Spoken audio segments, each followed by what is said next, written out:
الرحمن الرحيم إن الحمد لله نحمده ونستعينه ونستغفره ونعوذ بالله من شرور أنفسنا ومن سيئات أعمالنا من يهده الله فلا مضل له ومن يضلل فلا هادي له وأشهد أن لا إله إلا الله وحده لا شريك له وأشهد أن محمدا عبده ورسوله صلى الله عليه وعلى آله وأصحابه ومن سار على نهجه ومن استنى بسنته إلى يوم الدين أما بعد فاتقوا الله أيها الأحباب فقد أمرنا سبحانه وتعالى في تنزيله يا أيها الذين آمنوا اتقوا الله حق تقاته ولا تموتن إلا وأنتم مسلمون ثم أما بعد.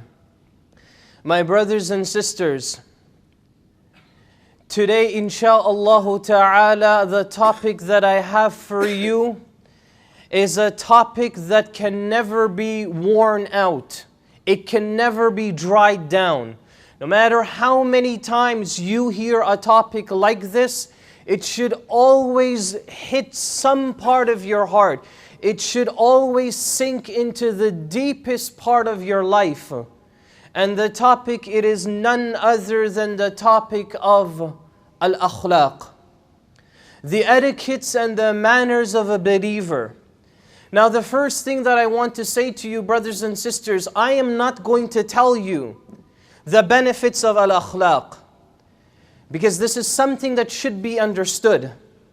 I am not going to tell you the various ahadith of the Rasul sallallahu alayhi wasallam on the fada'il or the virtues of our manners and etiquettes. Again, this is something that it should be fundamentally understood by each and every single one of us. We should all know why we need to be good human citizens of mankind. We should all know why we need to smile, why we need to have good etiquettes, why we need to be caring and loving with each other. But rather, brothers and sisters, today insha'Allah ta'ala, what I will discuss with you are 5 main points insha'Allah. And that is al-akhlaq wal-adab التي يجب على كل مسلم أن يتمسك به. These are the etiquettes and the manners that every single Muslim should hold on to. You should bite on to these mannerisms, these etiquettes, these points that I will mention with you today with all of your abilities, with all of your iman. So let us begin with insha'Allah ta'ala. And brothers and sisters, the manners that we must hold on to live a healthy, to live an obedient life towards Allah Azza wa Jal, they are many. And so insha'Allah, this will be a continuous topic that I will share with you each and every time I stand in front of you insha'Allah. So let us begin ayyuhal ahbab with the first etiquette. Now this is not in any particular order, but rather these are etiquettes based on my own experience. And based on my experience as a da'i, some of the problems that I face in front of my life each and every day. Awalan, brothers and sisters, is that we can disagree. The first etiquette is that we can disagree but still remain brothers and sisters at the end of the day. Recently, 2 days ago, a brother calls me from New York City. And he says to me, Brother Musleh, there is a big problem in our masjid and we need your help. So I said, Tafaddal ya akhi al-kareem, please go ahead, let me do what I can for you. So the brother said to me that one day the imam, he came into the masjid and he said to every one of us that you do not need an intention for the salah, but your intention for the wudu is also sufficient for the salah. So I said to the brother, I said to you, well, what's the problem? Because as you and I know that there is a valid opinion in the Hanafi madhab. Al-Imam Abu Hanifa rahimahullah, he mentions that one intention, especially for the salah, the intention that you use for the wudu can be used also for the salah. This is something that is wadih. It's something that the ulama, they don't differ about. It's there in his books. And I myself even went to the books to make sure that it was actually there. So once I found it, and I looked at a few of the evidences of Imam Abu Hanifa rahimahullah, there is some logic behind it. But then it became problematic for majority of ulama, because there were a lot of problematic issues in specific ahadith and ayat that said otherwise, that said you need an intention for wudu, then you need another intention for the salah, then you need an intention for each and every act of worship. And this is the opinion of the majority of ulama. So there's no issue here. The problem with this brothers and sisters, is that this imam came with an issue. And it was a fiqh issue. And he came with his evidences in front of the community. The first question that you want to ask yourself is, did this imam say anything wrong or against the Quran and the Sunnah of the Rasul sallallahu alaihi wasallam? This was my question to the brother. And so the brother says, I don't know. So I said to him, let me tell you, that these are the three opinions of the three madhahib, and this is the opinion of Imam Abu Hanifa. However, I told him that with wisdom, when you study fiqh, this is why the ulama, they say that fiqh is the ilmul adhkiya. It is the knowledge for the person who has intelligence. Why is it so crucial for a person to be intelligent when you study fiqh? Because fiqh is not something that you only restrict yourself to studying out of a book. But fiqh is something you need to have wisdom in knowing when and how to implement fiqh. You cannot just stand up in front of an audience and say this is halal and this is haram and not understand the shades in between. And only a person who has wisdom in fiqh knows how to do this. That's why very few people, brothers and sisters, you all are witnesses to this. Very few people that we know actually understand the science of fiqh. And in addition to that, actually understand how to preach and teach and implement fiqh. So there wasn't an issue, but the problem was that this brother here heard something strange. So he says to me, I don't ever want to go back to this masjid again. Inna lillahi wa inna ilayhi raji'un. Why would you make such a statement because you differ on a fiqh issue? Why would you break yourself from the community because of an issue like this? As we mentioned to you, brothers and sisters, there were evidences for this opinion. Even though the majority said otherwise, there was evidence for it. And I said to the brother, I said to him, fear Allah. Because you can still differ in fiqh and at the end of the day be brothers and sisters with each other. There was once a time when Imam al-Shafi'i rahimahullah debated with an individual. And he debated with this individual to the extent that the man became upset with Imam al-Shafi'i. So the man walked away. Imam al-Shafi'i grabbed the person and said, can't we still be brothers and differ at the same time? And so brothers and sisters, just ask yourselves, how many times have you heard an opinion that sounded strange? How many times have you heard something or you witnessed a practice that was very different than how you grew up, very different from your culture, very different than what your mom and dad and the shuyukh have taught you? But the point here is, brothers and sisters, that whenever you hear something about our religion, all you must care about is that whatever that person says, he backs it up with قال الله تعالى وقال رسوله صلى الله عليه وسلم. Once you have these two things, then you're always in the safe ground, insha'Allah ta'ala. Number two, the second manner is that we must try to dig deep in our hearts to admit our faults. Admit when we know we did something wrong. And this is the number one way to erase kibr, to erase that pridefulness, to erase within your heart that you will always know better than the other person. Because this is exactly what Allah Azza wa Jal says in the Quran, that He hates the mutakabbirin, that He hates the person who has that pridefulness in his heart. Once there was a time when Abu Bakr and Umar radiallahu anhuma, they got into a dispute. They got into an argument. And Abu Bakr said something to Umar and got him upset. So Umar walked away. And Umar kept walking and walking. So Abu Bakr at that very moment, he realized what he said was wrong. He realized that he made a mistake. So he runs after Umar radiallahu anh. Umar gave him his back. And Umar walked all the way to his home and closed the door, closed the curtain in front of Abu Bakr. When Abu Bakr saw this, he ran to the Prophet sallallahu alaihi wasallam and he remained silent and he started to cry. He couldn't even speak to the Prophet sallallahu alaihi wasallam, so he just sat there.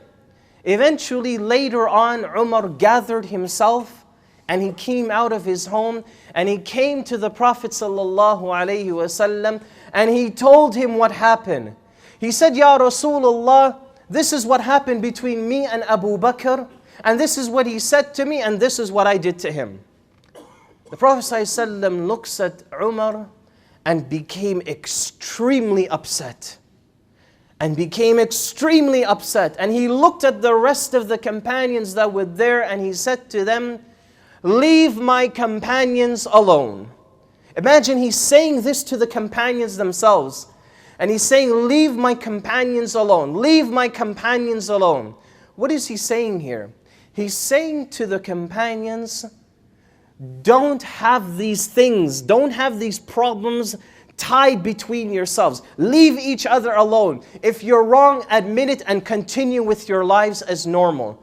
And then the Prophet ﷺ looks at everyone and says, when I initially came to you, I said that I was Rasulullah and you said I was a liar. Except Abu Bakr. Abu Bakr said, Ya Rasulullah, you are the truthful one. So leave him alone and leave one another alone. And if there is a problem or a fault, admit it. Look what Abu Bakr radiallahu anhu, look what he did. The moment he realized that something was not right, he ran after Umar. And the moment Umar gave him his back, he sat there in front of Rasulullah and he cried himself. He couldn't even speak, he couldn't even admit himself to him. When the Prophet ﷺ heard Umar's story, Abu Bakr saw it from a distance. And he ran.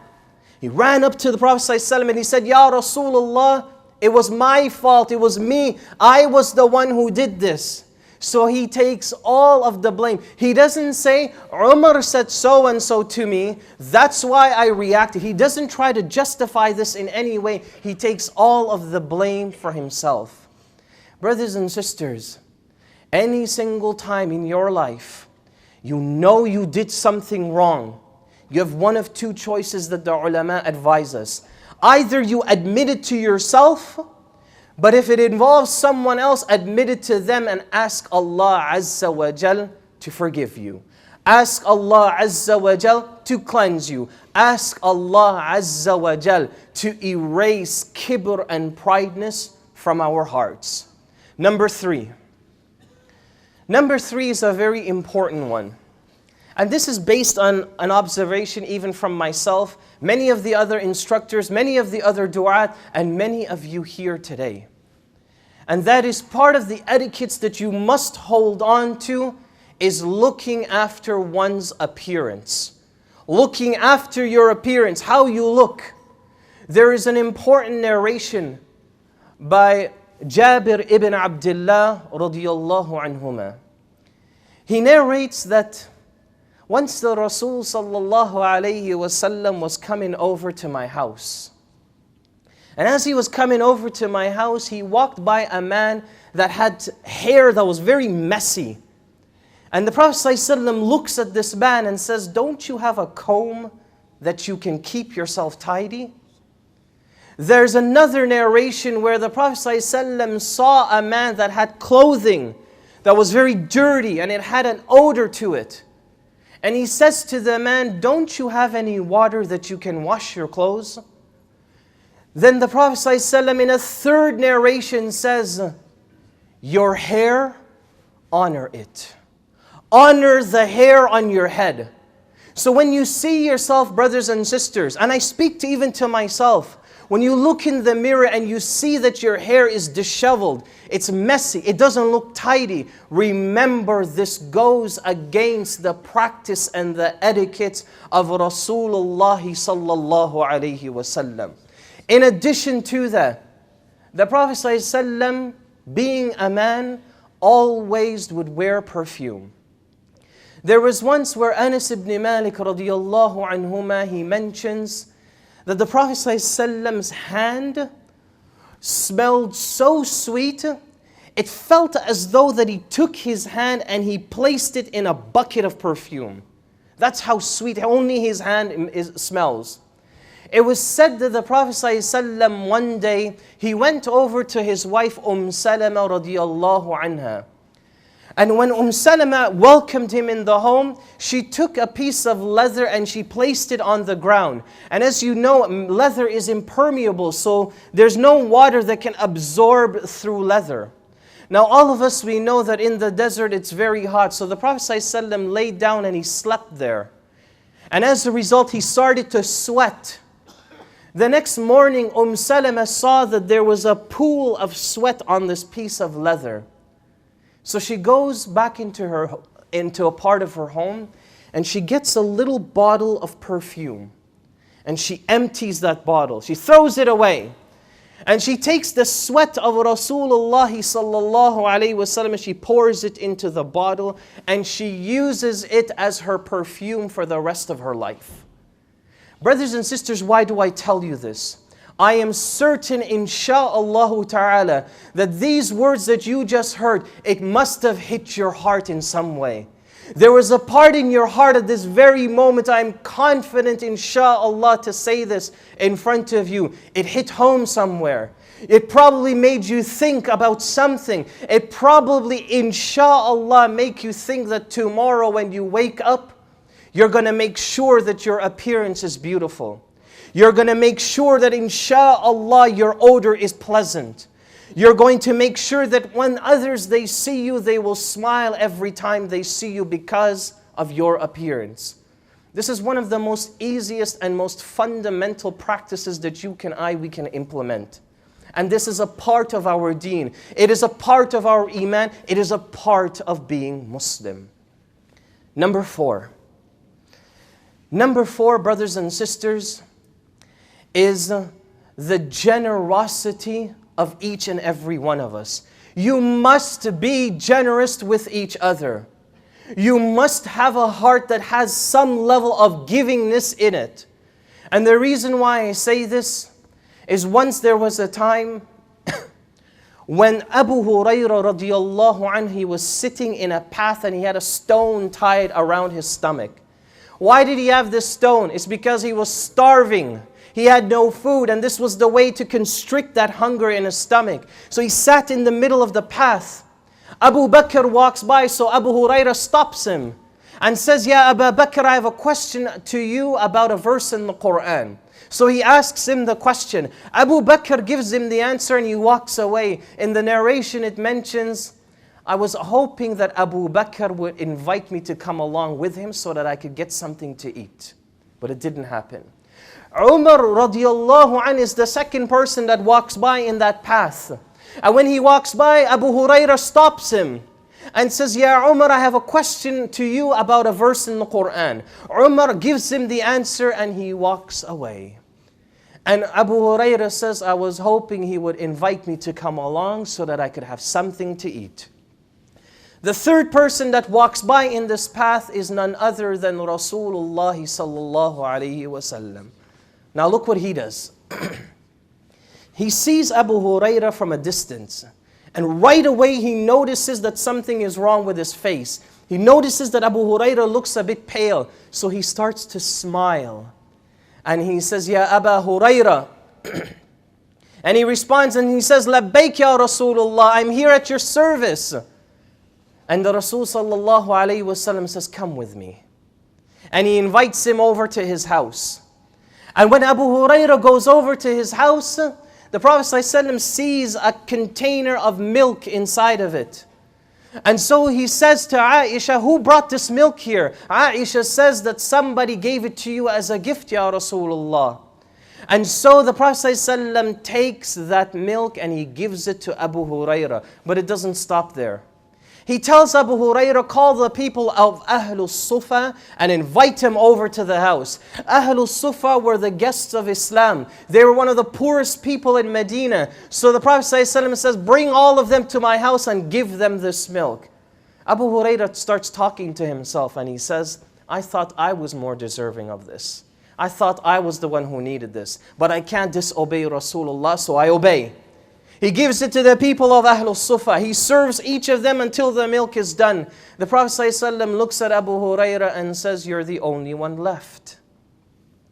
So Abu Hurairah says, Na'am, that's right, Ya Rasulullah. I'm the only one that didn't get anything. Prophet ﷺ says, sit down.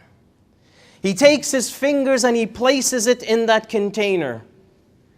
And he smiles at Abu Hurairah and he says to him, drink.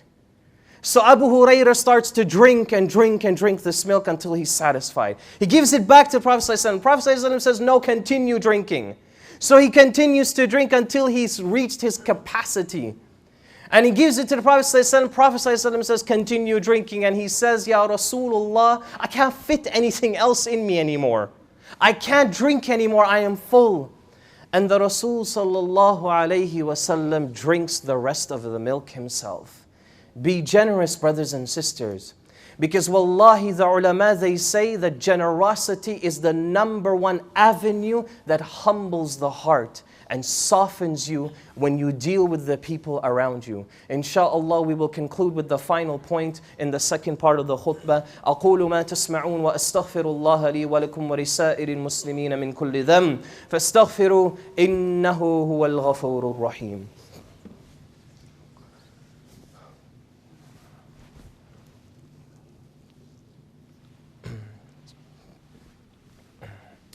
بسم الله الحمد لله والصلاة والسلام على رسول الله صلى الله عليه وعلى آله وصحبه ومن والاه أما بعد. The final point that I leave you with, brothers and sisters, is a crucial one.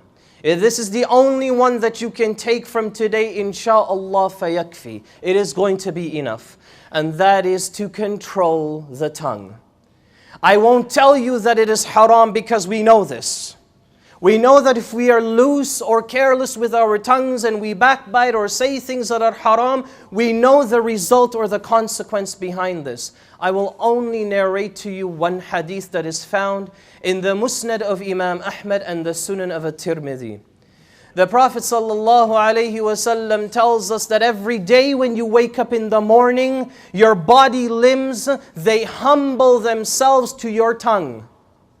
And they say to the tongue, Ittaqillah, fear Allah. Because if you are good, then we will also be good. But if you are crooked and disobedient, then that is going to be the result of all of us. And that really paints a picture, brothers and sisters, that if a person has a clean tongue, then their actions are beautiful and clean. But if a person has otherwise, then thus that is the result of their actions.